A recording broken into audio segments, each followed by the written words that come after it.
Toplantımıza Sayın Valimiz, Vali Yardımcısı, Milli Eğitim Müdürü, Müftümüz, Eyyubiye, Haliliye Belediye Başkanları, ilçe Milli Eğitim Müdürlerimiz, Aile ve Sosyal Politikalar Müdürümüz, birçok daire amiri, birçok STK temsilcisinin katılmasından dolayı gündemin ve konunun hassasiyeti bir kere daha anlaşılmıştır. 3 saat süren toplantıda öncelikle Yeşilay'ın 3 yıl içerisinde yapılan çalışmanın neticesinde Urfa'da bir bilinçlendirme olduğu, toplumsal uyanma olduğu, bu yönde de hem toplumda hem kurumlarda çok somut çalışmaların olduğu, daha önceleri kurumların kendi arasından, işte vatandaşın kendi arasında çalışmaları burada bir arada birbirlerine aktarma imkanı da oldu. Birinci olarak biz Yeşilay'ımızın yeri gündeme geldi. Yeşilay'ın yeri olmayışı vatandaşların bu sorunları, benzeri sorunlarının gidermesine bir sıkıntıya sebep oldu ve alınan kararda da yerel yöneticiler bir an önce bu sorunun çözmesi yönündeydi. Diğer bir alınan karar madde bağımlılar konusunda ailenin bilinçlendirmesi. Aileler madde konusunda evlatlarını tanıması, bu konuda sıkıntıyı nasıl aşması konusunda ciddi bir seferberlik yapılması kararı çıktı. Başka bir maddede de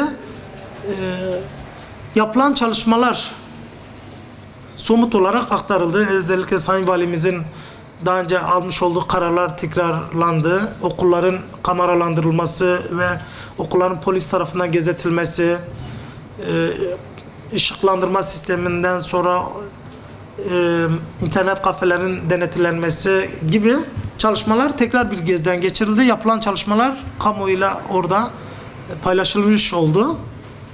Ametem'in durumu özellikle Urfa'da önemli bir sorun diyelim ya da açık.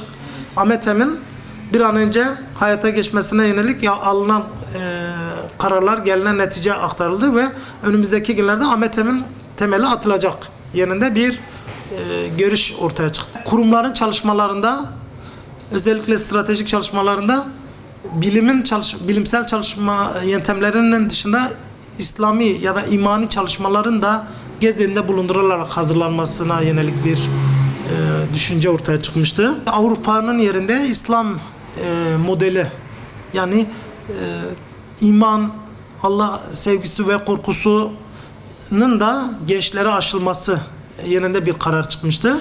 Çünkü Avrupa'da madde bazı ülkelerde normal karşılanıyor. Bazılarına göre kültürlerinin bir parçası. Özellikle içki, oralarda içmediğin zaman ayıplanıyorsun.